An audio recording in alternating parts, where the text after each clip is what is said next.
Welcome to Astoria Film Festival Presents.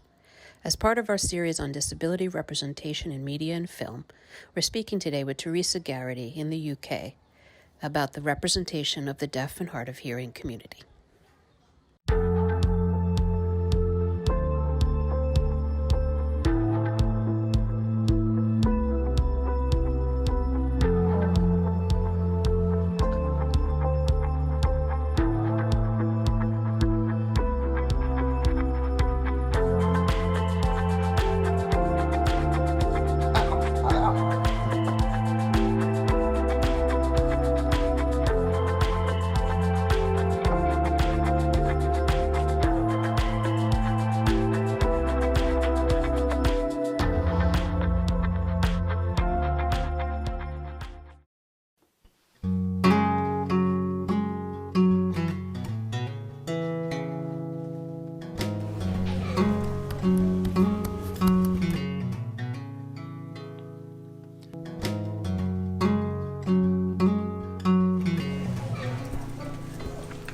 We only read between the sheets. Oh no.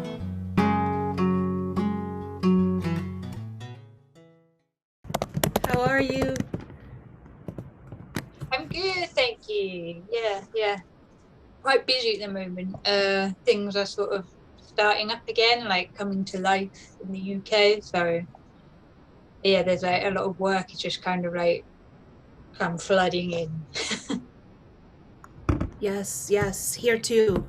It's almost so quick. It's kind of like when the weather changes Oh yeah.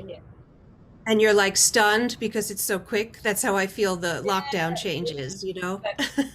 It felt like I got so used to sort of taking things slow and like trying to like pass the time. Now all of a sudden there's just no time for anything anymore. I'm like, ooh. It's jarring. Yeah. So as we continue our conversations about disability representation in media and film, we're here today with Teresa Garratty, who is a filmmaker in the UK. Thank you so much for joining us. No problem. What would you like to see in disability representation in media and film, especially concerning the deaf and hard of hearing community? So for me personally, what I would like to see more of in terms of like deaf and disabled representation in film and TV, I would like to see something more genuine, really, and I would like to see it being made by people who live those lives themselves. I feel like from like a deaf person's point of view, when I see things being made by hearing people or with like hearing actors in them, I feel like there's just something not quite right about it. It doesn't feel like a true sort of representation of what that life is like. And there's always something a bit like fake and phony about it.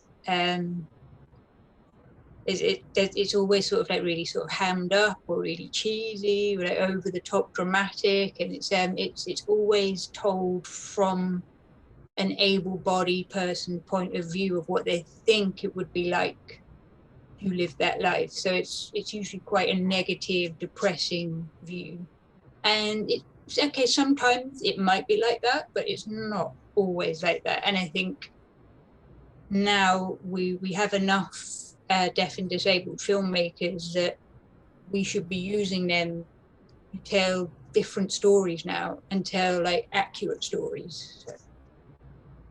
Absolutely. And I mean, aside from the misrepresentation and the mocking sense of like somebody putting on a deaf character, I think also that you're taking jobs away from deaf actors and deaf filmmakers. So even you know, on that level, it shouldn't be done, right? Yeah. That in terms of sort of like deaf or disabled actors or filmmakers, so we have them. They're good at what they do. They're they're capable of what they do, and there's not really an excuse to not use them anymore. They try and they put these sort of things in place to make it look like it was impossible for them to use someone who was deaf or disabled. So like they have their token things like, oh, there was like a previous like life when they weren't disabled, so we had to book an able-bodied actor. So, but then there's not an issue when in things like Avatar they want to have a giant blue alien. So if you can make that work, then why can't you make it work for a disabled actor to play that character? So there are ways of thinking outside the box and Absolutely. going around these issues, but it just kind of feels like a really cheap excuse to not book those people. And then there's another one which is like the dream sequence one, where it's like, oh, well, they have this dream where I don't know, their hearing comes back, or they have this dream where they can walk again. It's like, well, again, like that can be like worked around, and you can still book a deaf or disabled actor. So you don't really have an excuse anymore. So. Right. If you're an actor, you can act non-disabled, just as they pretend that non-disabled actors can act disabled. So they have to be able to reverse that. You know? Yeah. And also, I feel like a lot of people miss the point about why deaf and disabled communities are so angry or like passionate about these things. And it usually comes up when people say, oh, but it's acting, it's called acting for a reason, you know, like you're supposed to be I hate that excuse. I hate that excuse. The point is about representation. So people want to see themselves on screen, they want to feel included, they want to feel like they've been seen, that they're like real people who are valued. So it's not just about, oh yeah, like that able-bodied person can act, so I'm sure they can. So, but we want to have our moment, we want to have our representation now. So. And also, given how much disabled people are left out of society in general, to further leave them out of the media is just inexcusable. Inexcusable at this point. Yeah. Especially with the media claiming to want inclusion and diversity, but disability often gets left behind in that discussion. And it's also quite similar. It's a thing that I see that's quite common with LGBT communities as well, is that they'll see a lot of straight actors play LGBT characters, and again the argument of, oh, but it's acting, so you're saying that gay people, like gay actors, can't play straight people. You say no, that is not what anyone has said ever. It's like exactly like the amount of LGBT roles and actors are very small, and the straight like actors and roles are huge, and that's what the problem is. It's that imbalance. But some people just miss the point completely. Well, I think they tried to miss the point completely. Completely, not weakly. Yeah. What things would you most like to see that could help make disabled people's lives easier in general? What changes would I like to see in terms of film and TV? I think in general, I mean, anything that comes to mind, but yes, definitely also in film and media. Yeah, so I feel like the biggest change that should come is to make sure that deaf and disabled people are in the room, like no matter what you're doing. Like don't talk about what is best for a disabled person, like talk with them, like ask them, like have them there from the very beginning as well. Like I mean, just looking back at like that whole mess with Sia's film music, and the fact that she said she was talking to that charity that I won't name, and then He that obviously shall not be named. when it came to light, and all of the autistic community were saying, why did you talk to them? Why? So if they just had like one or two more autistic people in the room with them, then they might have learned quicker that that was a bad idea. So I think the biggest changes will come from actually talking to people from deaf and disabled communities. And then, of course, the next step is to book them, hire them. For myself, I feel like, I don't know, it feels like a bit of a kick in the teeth. So when I'm trying my best to like sort of build on my own career, and then I see like a hearing director directing something that would be perfect for a deaf director, and I'm thinking, well, I'm here, why aren't you using me? Or then like, again, going back to the LGBT thing, so if I see like a straight guy is directing two gay women, then I'm thinking, well, you know, like why do you need to do that? Wouldn't it be better to like have like representation not only in front of the camera but behind it as well? It's like, why not have as many of your creative team representing the right communities? So And I think when that happens, the product is so much better than when it doesn't happen. yeah. So I mean, even if you are awful and don't care about disabled people, if you care about film, Yeah, exactly. you should want it to be its best product. Yeah. And honestly, I think this series that we've, everyone I've talked to, could be called In the Room, Yeah. because everybody said, that was the biggest issue, that disabled people are not in the room where the Yeah. decisions are being made. Yeah. So, and how has the past year affected the disabled community, or especially the deaf and hard of hearing community, in terms of the pandemic? I mean, I know here in the States, I mean, left for dead, I don't think is that harsh of a phrase to use given what was done to us. How is it in the UK? Well, in terms of just generally for deaf people in particular, throughout the whole of the year,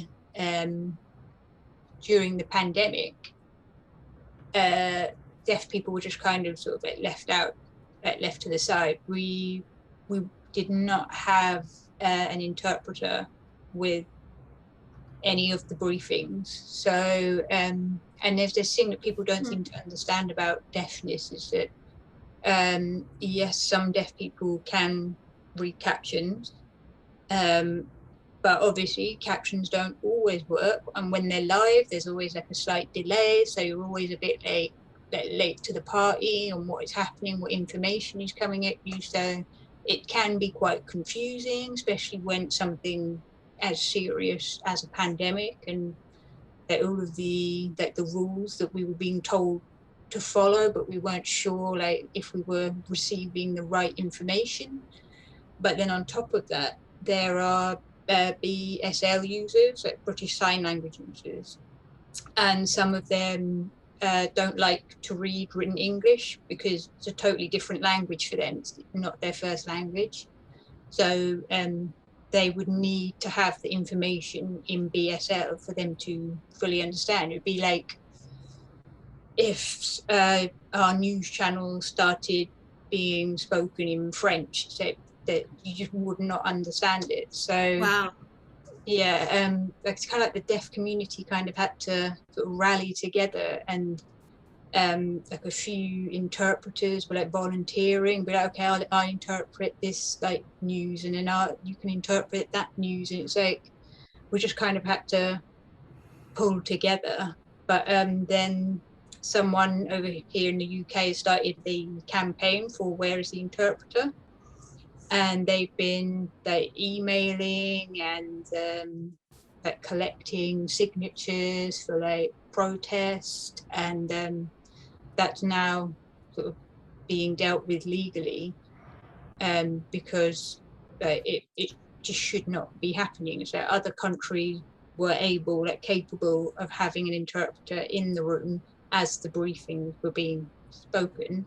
So saying why don't we have that in the UK, and what does that say about how we value deaf people? So. Yes. I mean, it's the lack of accommodation just speaks to the lack of respect. Yeah. For example, with autism, people always assume these 5 stereotypes, right? But it's so different for every person. So is there similar stereotypes in the deaf and hard of hearing community that you'd like to address? Yeah.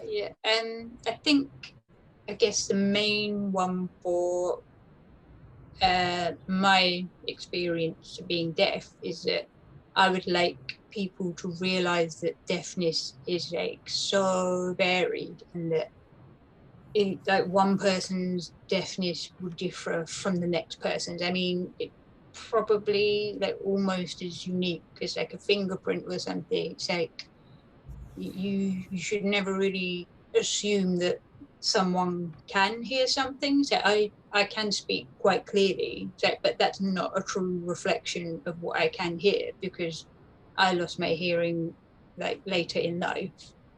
Whereas someone who was born deaf could potentially hear more than me, but they might assume that my hearing is better than theirs because I've had that chance to learn how to speak. But it's like, there's so many different sort of things that affect what kind of deaf person you are, that you can't really sort of make judgments about people. So yeah, I think with that definitely be like just keep an open mind, and just because someone can speak, doesn't mean that they can hear more. Just because like I don't know, someone can't sign, it doesn't mean that they don't like signing. It's like maybe they just haven't like had the opportunity to learn, like because it's not taught in school, so it's quite expensive to learn. So yeah, I guess they just for people to kind of be more open-minded in general, and just like realize that everyone is an individual. So Yes. I think any non-disabled person would be offended if you made broad general assumptions about them, but they feel very justified doing that to disabled people, and that needs to change drastically. definitely. That probably just people need to always keep in mind that each person is a person, and you can't really group people into just one statistic and be like, right, that there is a fact, that group of people are all the same. So that's just not true. Yes, for any group. Yeah. So what are you working on lately? What new projects just popped up for you? Okay, so I made a short film sort of in between, like in the middle of lockdowns, and we managed to finish shooting it before our last lockdown came into place. So we edited that and then sent that out to festivals. But of course, a lot of festivals were like sort of, they've been like they're in the middle of upheaval. They don't really know what they're doing, or if they should cancel completely or move things to online. So it's been a bit of a slow process with that film. But I think now that people have managed to sort of find their rhythm for the pandemic, they're accepting the film more. So that's it's going out to a few different countries, a few sort of charity projects. Like we have a charity over here that's just started up quite recently. It's for deaf LGBT community, and so we're trying to like spread awareness about like deaf coming out stories, or trying to help people who are deaf and maybe they're thinking about transitioning. So like just showing them like the paths they can take and things like that. So been working on some things like that. And yeah, so there's a few things that have popped up, and it's a bit weird now that the ball is rolling again, and it just happened very quickly, so that everything come back to life. It's like, okay, right. Trying to step lightly back Yeah, into life. yeah. I think like in terms of like talking about deafness and disability in like film and TV, and like things like about representation, I feel like there could be like change sort of like on the horizon. We are seeing more conversations happening about it. So I guess I just hope that in the future these are things that will no longer have to be debated on Twitter, and like, because it is Yes. exhausting to have the same conversation with strangers, like defending like your rights as a disabled person about what you want to see about yourself. It's quite depressing at times. So it would be nice to one day just reach that point where you can say, that's not okay, you shouldn't have done that, and someone go, yeah, okay, I agree. So in a perfect world, I mean, hopefully Yes. one day Yes, we can exactly. get there. You need to have these people that you can sort of look up to sort of give you that sort of personal belief that maybe you can do it as well. Um, it's just nice to have someone's footsteps to follow in. It's inspiring, it's encouraging, and it's like when it's from someone who is like you, it's not like inspiration porn. It's like genuinely inspiring. So it gives you that real belief that okay, that person's done it, maybe I can do it too. Yes. And do you want to touch on inspiration porn and what that entails? Okay, so inspiration porn is when we're given these stories about these poor disabled people who, you know, their lives are, they're terrible, they don't have any enjoyment, and then something happens or someone comes along and all of a sudden they Usually a realize, non-disabled person. yeah, and they help them learn about themselves, and they realize that actually being disabled isn't awful, and you know they can achieve so many great things. And it's like really all that does is just sort of like appease the able-bodied audience. It's there to make them feel comfortable with what they're watching, so that when they go home they can go, oh, do you remember that film about that poor disabled person? But, oh, but it's okay because it had a happy ending and everything was great. So it's just something that helps them sleep at night. It doesn't really do anything for the real disabled communities. Yeah, and also I think it impedes the acceptance of the disabled people because there's always an expectation that they have to perform Yeah. to be winning or Yeah, productive, yeah, winning, not willing. yeah. That kind of puts that weird like pressure on you. That yeah. That kind of it puts that pressure on you that if you're not doing something highly successful with your life, then you know you're not doing enough, like to please all the able-bodied people. So, And make them happy because isn't that why you exist? yeah. Well, thank you so much, Teresa. It is always a pleasure to speak with you. Yeah, same for you. It's really nice chatting with you again.